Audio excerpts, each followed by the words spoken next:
Seguimos analizando la contingencia. Súmate a nuestro panel y opina con nosotros. Estamos en Combinación Clave. 10 de la mañana con 8 minutos, sigues en Combinación Clave, se amplió el panel, entró el senador Francisco Chaguán, lo habíamos anunciado de Renovación Nacional. Senador, ¿cómo está? ¿Cómo estamos? ¿Qué cuentas, Beatriz? ¿Todo bien? Bien, todos contentos hoy día en la mañana. Todos contentos. Sí, ¿no? Ahora con un poquito de pena también este fin de semana porque no fue todo de dulce. Falleció el ex diputado Arturo Lonton, un hombre extraordinario, y hubo duelo regional en la región de Valparaíso. Pero por el partido todos contentos, sí. Está también el diputado Felipe Cast de Bópoli. Diputado, ¿cómo está? Muy bien, pues muy contento de estar aquí nuevamente en el panel. Y yo sumo también algo de dolor que nos causó la partida de Carlos de Gabardo también, yo creo que... Pero bueno, muy contento porque hoy día somos los mejores de América en el fútbol, cosa que la verdad que sobre todo las nuevas generaciones que fueron y que vivieron mi hijo, que le encanta el fútbol, va a poder decir, crecer con ese orgullo de ser los mejores de América. ¿Cómo lo disfrutaron los niños? Sí, yo fui al estadio, fue maravilloso, realmente. Impresionante. Nosotros tenemos esa carga negativa de siempre perder.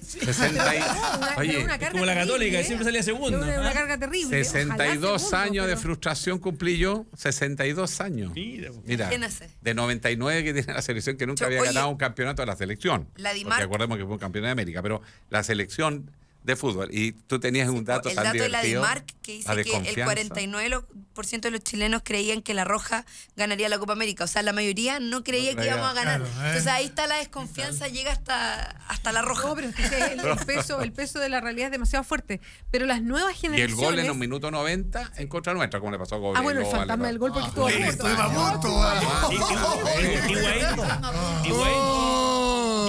Higuaín que no llegó, Higuaín llega un pelito antes y no estamos aquí contentos. Estaríamos llorando una vez más. La El misma gol de del siempre, minuto jugamos 90. como nunca, Oye, perdimos como Minuto siempre. 92 era la última. O sea, la echó afuera Higuaín y terminó el partido. claro. Increíble. Era gol y chao. Sacado. Sí. Sí. Pero antes lo tuvo Alexis, ¿no? Lo tuvo Alexis. no, Alexis después, la tuvo al final del primer el tiempo. Alexis cuando se fue solo. solitario. Cuando se fue solo, Alexis. No, antes lo tuvo Alexis, no cuando se fue solo. Fue en el mismo ¿Cuándo arco se de fue Higuaín. solito? No, pero antes ¿Cuando se fue también. solito? Cuando se fue solito. Y Cuando que la tiró para arriba. Macherano- Le llegó Macherano. Macherano Le llega pifia. Zabaleta, fue en el primer tiempo alargue. Pifia. Primer tiempo de alargue. Pifia Macherano y se arranca Alexis. Ya. No, En el fue tiro antes. cruzado. Tiro Sí, cruzado que fue justo por Fue la arriba. jugada anterior. Jugante. Pero no, el tiro cruzado se va por el lado, no por arriba. Pero ya se Oye, me yo pasó ya. estuve con un argentino minuto al 90. lado mío en el estadio, había un argentino, y el argentino... Está en la repetición, se me cae la amalgama. Oye, el argentino me decía algo que es bien notable, porque nosotros no metíamos el gol, yo estaba desesperado con mi cabro chico al lado, con Miguelito, y el argentino me dijo, pero compadre, ustedes no se dan cuenta de lo que están haciendo, che. Ustedes nos anularon. Claro. No somos nada, ustedes no están jugando contra cualquier partido, están jugando contra Argentina. Entonces, el tipo me decía que yo tenía que estar orgulloso por el solo hecho de que habíamos anulado a Messi. Yo, compadre, decía, está loco este argentino. ¿Qué se imagina? Queremos ganar con 3 goles, viejo. Son muy agrandados. Son muy agrandados. Me decía, che, no está jugando, me dijo, no está jugando contra el Everton, está jugando contra Argentina. ¿Qué vas a mantener? Mira, el argentino lo dijo, yo le tengo cariño a Everton. Oye, en todo caso es verdad que tiene un valor agregado, porque los días anteriores yo Lo juro, escuchaba a sí. unos periodistas argentinos decir, no, Chile no tiene ninguna Sí, po. oportunidad, Eso la bien. verdad es que esto El está entrenador de ganado. Paraguay, que es argentino. Sí, los argentinos decía, estaban muy El seguros. entrenador de Paraguay Yo estaba estaba muy mojado seguro. entero. Más mojado que Estaban Ramón Díaz. seguros. ¿El entrenador de Paraguay? El entrenamiento que tuvo con público Argentina es explicable, ¿no? No, En la semifinal. yo me refería Porque al más que el mérito técnico. argentino fue la debacle de Paraguay, se cayó solo. Solo. Eso es como el boxeador que entra y se tira al suelo antes que el otro le pegue el primer coscacho. Po. Y Ramón Díaz sí que tiene mala fama en Argentina. Sí. Uf. Oye, pero y lo otro es cómo esta generación argentina que no ha ganado, que no se ha llevado ninguna copa. 22 años. Macherano lo decía y me impactó cuando lo dijo. Capaz que soy yo. En un momento dijo, ¿seré yo? ¿Soy yo? Entonces le decía, no te puedes echar la culpa. Y él decía, no me echo la culpa, pero ya se llega a pasar el rollo de, La mufa. a lo mejor me tengo que ir de esta cuestión para que alguien gane una copa. No, sí, impresionante Tremendo. la reflexión que hacía. El sentido de al término del partido. responsabilidad que tiene el jugador, ¿eh? Que uno lo echa de menos en otros ámbitos de la... Epa. ¿Ah? ¿Seré yo? ¿Me tengo que hacer a un lado? ¿Seré yo? No, Claro. destacable. ¿Seré yo ¿A maestro? quién va dirigido? A ver, Álvaro. No. Ah, no, yo la tiré nomás. Oye, aprovechemos Oye, que... pero que no se vaya a San Paolo. Hoy día en la mañana yo escuchaba no eso se de va, que, no. que ahora todos le va a recibir muchas ofertas, no sé qué, que México, que no sé qué. No, que no se vaya a San Paolo. Hay que cuidarse Hace un un ratito nuestro, nomás nuestro. Jaude lo confirmó. ¿Lo confirmaron ya? Sí, por acá alguien... No, que sigue. Que sigue. No, que a Jadwe lo confirmaron. Claro, yo entendí. No, alguien me mandó en Twitter, sería súper injusto no mencionar en la radio, porque entiendo que fue en la cooperativa, que confirmó a Sampaoli hasta Rusia 2018. Esto a pesar de que el mismo Sampaoli lo puso en duda el sábado, su ayudante lo puso en duda ayer. No te preocupes, el domingo ya le dijeron, mira chiquillo, aquí viene el choclo. Acá está el choclo. ¿Cómo está? Aquí está el choclo, ¿cuánto quiere? No fue a la moneda, pero eso era por compromiso. Perdón que los aterrice y cambiemos el tema. No. Podríamos estar hablando todo el rato de la mañana. Y recurrentemente lo vamos a hacer, pero es que nos aclararon algo justo cuando estábamos en la pausa y sería súper bueno aclararlo masivamente para que ustedes nos escuchen también, porque despertó mucha inquietud y discusión en las redes sociales este proyecto que aprobaron diputados, y uno entiende que proyecto es un proyecto de ley, por eso es que lleva confusión y me encantaría que lo aclararan porque hay senadores, diputados acá en el estudio.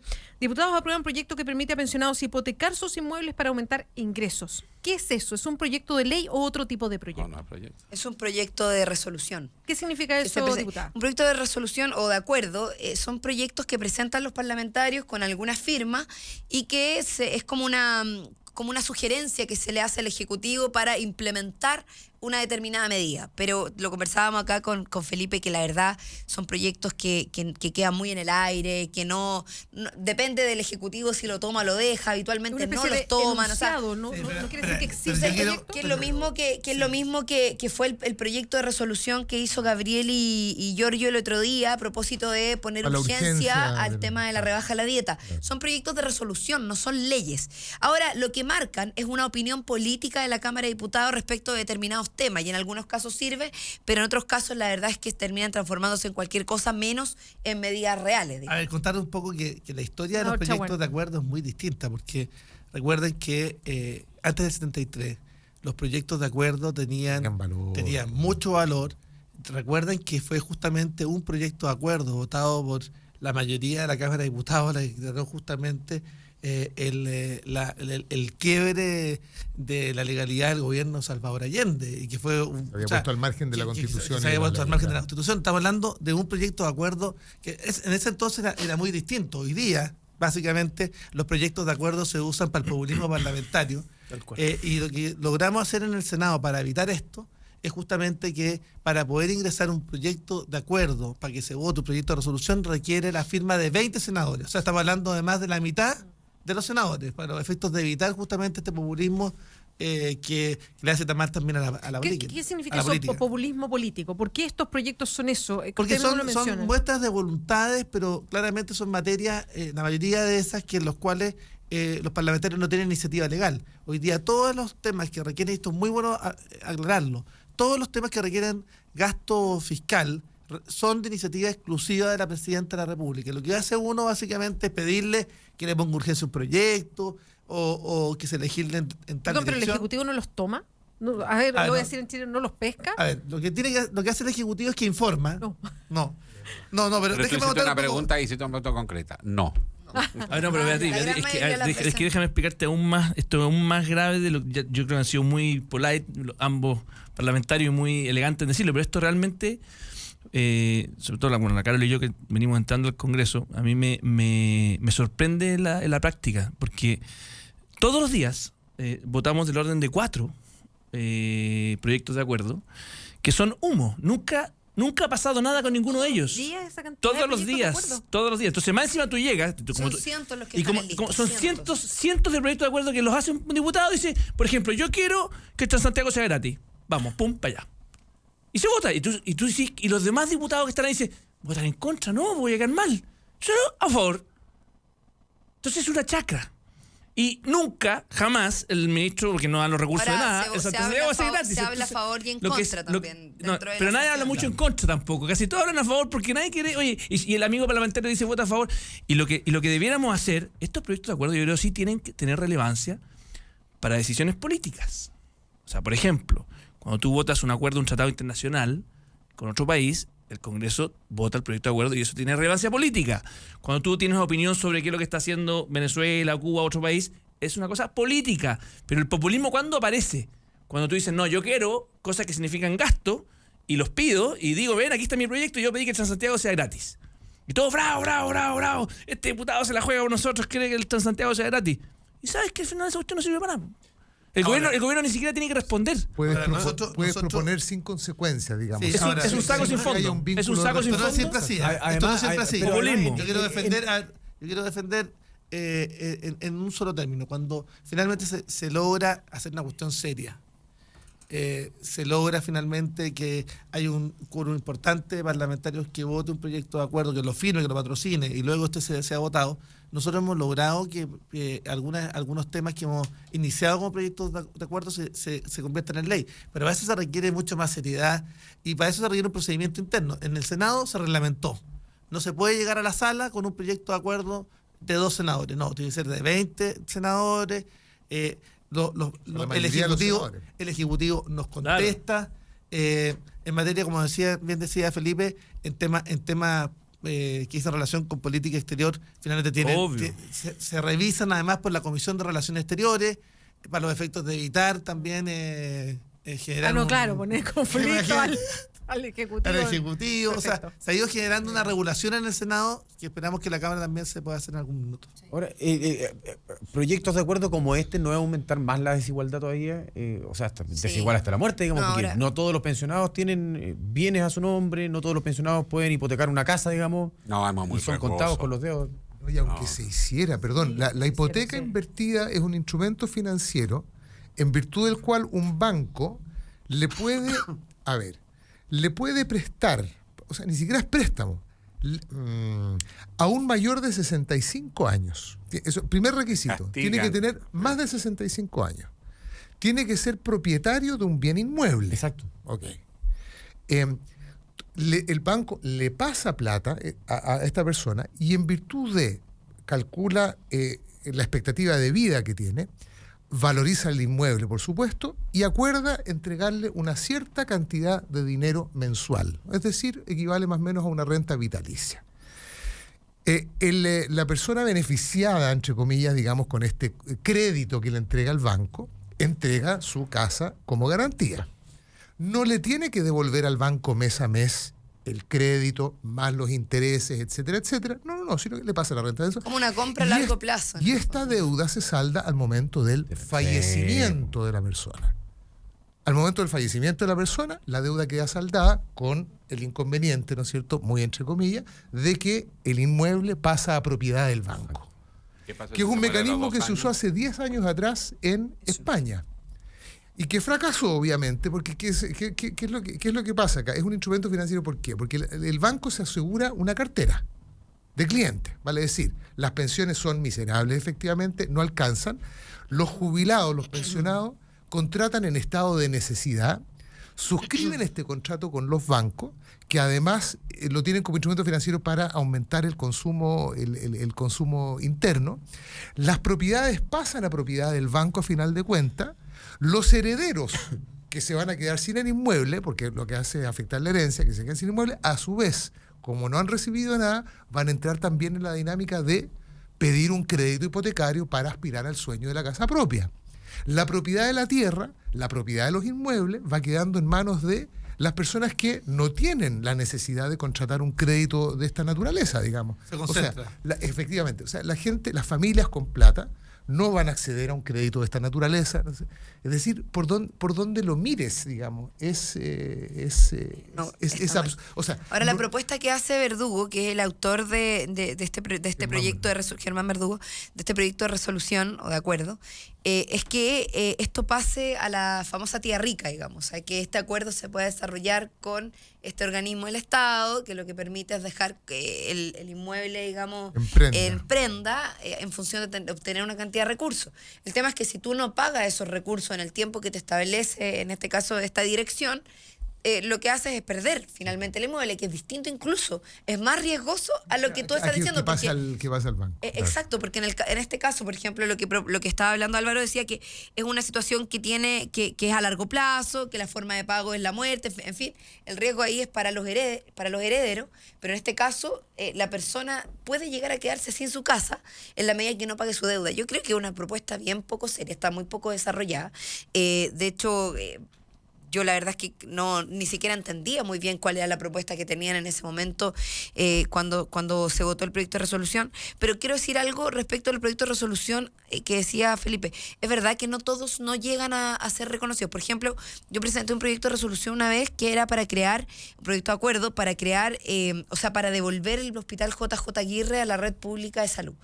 Y con ese documento aprobado por la Cámara, yo me presenté al Ministerio de Salud, hice algunas gestiones, hice presión, diciendo, esta es la opinión de la Cámara de Diputados con una mayoría de 67 votos a favor y, bueno, algunos en contra, pero tiene la mayoría, esta es la opinión, estamos de acuerdo con esta medida. Y de eso surgió la necesidad de generar un equipo de trabajo entre el Ministerio de Salud y la Rectoría de la Universidad de Chile. Y eso está funcionando, tuvo resultados, todavía está en curso, digamos, no se ha resuelto el problema de fondo, pero sí trajo a lo menos alguna acción correspondiente. Cuando presentamos lo de la tarjeta del adulto mayor, también por la creación de la tarjeta nacional del adulto mayor para rebajar la tarifa del transporte público, se presenta como proyecto de resolución y también se presenta como proyecto de ley que requiere el patrocinio del Ejecutivo. Entonces, en el proyecto de resolución pedimos el patrocinio, pero además la creación de una comisión que lo estudiara. Y eso se presenta en un equipo entre los dos ministerios involucrados y ahora se está trabajando una comisión que presenta su resolución en agosto. Entonces, también depende de la vuelta que uno le dé. Estamos camino para el ingreso de la fibrosis quística al auge, para la esclerosis múltiple, y finalmente con eso fuimos creando. Por eso te digo, o sea, a veces depende de la utilización que se le dé. Sí. No, pero espérate, lo que pasa es que yo, cuidado, de nuevo, yo sé que para nosotros los que estamos en el Parlamento es súper tentador ocupar estas herramientas. De hecho, yo vi un cartel tuyo, Carol, en Recoleta, donde salía la diputada pide que el Transantiago se baje para adultos mayores, y como mostrando como un logro. Yo creo que eso genera daño en la confianza pública, porque al final del día uno va generando la sensación de inflar expectativas en cosas que está bien. Tú dices, no, logré una reunión. La reunión se podría haber logrado igual sin ese proyecto de acuerdo. La reunión, de hecho, tú podrías conseguir firmas con todos los diputados y mandarle, sin tener que gastarnos. Todos los días nosotros nos gastamos, Beatriz, del orden de 1 hora o 45 minutos en esto. O sea, más encima los recursos públicos de la cantidad de parlamentarios sentados ahí, votando 45 minutos, unos hablan a favor, otros en contra. Si tú estimas, nosotros hicimos una estimación, son del orden de $300 millones al año. Si tú calculas los asesores detrás que tienen que escribir estos proyectos de acuerdo, que son cientos que están esperando. Yo estimaba el otro día que eran como $300 millones al año invertido en esto que es venta de humo. Entonces hay que tener mucho cuidado. Yo preferiría que hiciéramos lo que hizo la Cámara del Senado. Y se lo propuse, no hay debate. Y se lo propuse a Pepe Out. Y no hay debate. ¿Y qué eso? Sin debate. Cosa que en el fondo... No, tú lo haces todo escrito, bien escrito. En el fondo, porque aquí, honestamente, tú dedicas muchos recursos que podría estar en comisiones, avanzando en leyes reales, en un tema que claramente es básicamente populismo parlamentario, y hay que cuidarlo porque le hace muy mal a la política. Pero yo quiero, a ver, no comparto lo que está diciendo Felipe, menos con respecto a lo que él dice que yo di por hecho algo que no, eso no es así. Lo que nosotros levantamos es una demanda. Los parlamentarios podemos levantar demandas en función de lo que la ciudadanía está requiriendo. Yo lo he contado aquí varias veces, realizo los parlamentos barriales en relación a recoger demandas de la ciudadanía y transformarlas en proyectos de ley. Y eso lo hemos hecho en varias oportunidades, y parte de eso es este proyecto, en el que hicimos una sesión especial, presentamos este proyecto, solicitamos reunión con el equipo del Sename, incluso del Senama, de los adultos mayores, el Consejo Asesor, con los ministros, para poder impulsar esto con este proyecto de ley de resolución, que tenía los votos a favor de la gran mayoría de los parlamentarios. ¿Puedo contar algo? Para hacer tu paréntesis, simplemente. Nosotros logramos, por ejemplo, iniciamos también a través de un proyecto de acuerdo, luego se materializó en un convenio que hubo entre el Senama y todos los medios de transporte que estaban licitados en Valparaíso, y logramos en algunas provincias un descuento de la tarifa. En Concepción, por ejemplo, ya eso está aplicado hace nosotros lo logramos, varios años. Entonces, yo lo que quiero decir es que no siempre esto es populismo cuando el Ejecutivo es que lo hace, o sea, seamos cuidadosos con eso. No es que hay que ser cuidadosos. Sí, Pancho, tú no lo lograste, lo logró el Ejecutivo cuando decidió hacerlo, eso es lo que hay que decir. Sí, pero también hay una presión y hay una acción por parte de los parlamentarios que si no, el rol de representación queda nada. Pero está bien, si lo que quiero decir es que hoy día nuestra Constitución, pues, si tuviéramos un sistema distinto, está bien, lógico. Tengo la sensación de que estamos hablando de un nosotros tema, podemos tener toda la con Álvaro nosotros empujamos el tema de cambiar ese sistema, un sistema hiperpresidencialista que ahoga a un sistema semipresidencial. Y hicimos una comisión especial, estudiando el tema. Por eso digo que O sea, yo creo que se puede ajustar para que se vaya Ese es lo de filtrando fondo, este es un a lo síntoma. realmente Este es un importante. síntoma, Un poco sí. yo creo que esa es la idea. Esa es la idea, Y no votar y votar y votar. Exactamente. Porque yo también entiendo que tiene un origen que puede ser súper noble. A lo mejor ajustarlo para que vaya, para que para tenga que no mayor- sea una Lo que hizo el pérdida de Senado. tiempo final, Lo que hizo el una cosa Senado hay que hacerlo. Pues se reguló. más Eso estoy de responsable. acuerdo, pero no estoy de acuerdo en eliminarlo y tampoco con que no sirven para nada, porque cuando uno lo hace de forma responsable y lo haces consciente de lo que va a hacer y les haces seguimiento a tus proyectos de resolución. ¿Podría hacerse con la misma acciones. crítica respecto Es al distinto. mecanismo de las interpelaciones? Lógico. O sea, la interpelación no tiene, en la práctica, no tiene ninguna consecuencia. No es un antejuicio, ¿no? La interpelación podría ser un antejuicio a un ministro o ministra X para decidir al cabo de la sesión de interpelación si deduce o no acusación constitucional o algo, pero Es que la interpelación no es otra cosa que invitar a un ministro de Estado a que dé cuenta de su gestión en una determinada materia. En España, todas las semanas, en el Congreso Español, se recibe a un ministro, normalmente el ministro más importante de un gobierno, a que explique qué se está haciendo en determinada materia. En Chile, toda citación parece que es una sanción, un castigo de algo. Y se han distorsionado las instituciones. Es normal que una Cámara interpele a un ministro cuando tiene dudas de una materia. Y eso no es que Aquí se dramatiza harto, sí. Se dramatiza todo acá. Y entonces, Oye, lo otro, Ojo, que para aquí terminar nace con ese tema, 2005 la Beatriz, interpelación como mecanismo de fiscalización, se suponía que Para era fiscalizar. que era para potenciar la facultad fiscalizadora de la Cámara de Diputados. Así se aprueba. Diputado solo un detalle. aquí aparece como que es una acusación constitucional, literalmente, contra el ministro. El otro tema que ocurre mucho y que es un círculo vicioso es que estos proyectos de acuerdo, por ejemplo, pueden haber 25 o 30 iguales. O sea, ni siquiera. Se manda todo. No, tú puedes tener. Sí, eso es interesante. Cuando se juntan. No. O sea, tú puedes tener 25 proyectos de acuerdo en la lista de espera para bajar la tarifa del Transantiago. Cada parlamentario hace el suyo. Claro. Y se vota las 25 veces. Solicita Claro, al queda la gobierno cola. que estudie en la rebaja. Solicito al gobierno que baje el Transantiago, bla, bla, bla, y entonces quedan 25 iguales. No, pero Y se es un discute- y se discute instrumento los- que hay que saber y se discute usar, los 25. o se transforma en algo inefectivo. Oye, son las 10:30. Estamos en el panel con Alejandro Guille, el Se ha ido senador. quedando, dijo que venía por un ratito y ya se instaló aquí. Pero, ya. pero hasta las 11 están siempre el panel con nosotros, senador, así que está todo invitado media hora más el próximo bloque completo. Está la diputada Carol Cariola, el diputado Felipe Cast, el senador Francisco Chaguán. Hacemos una pausa. A la vuelta vamos a hablar del IMASEC y eso conectarlo con algo que hablábamos tempranito. ¿Cuánto fue en mayo? 0,8%. 0,8%. ¿Cuál es la lectura que se Más hace bajo. política de todo esto? Bueno, a la vuelta lo conversamos acá. Ustedes agréguense a la conversa con el hashtag combinación clave. Conéctate a la web y sigue el debate por Twitter en @Radio La Clave. Ya vuelve Combinación Clave, solo por la 92.9.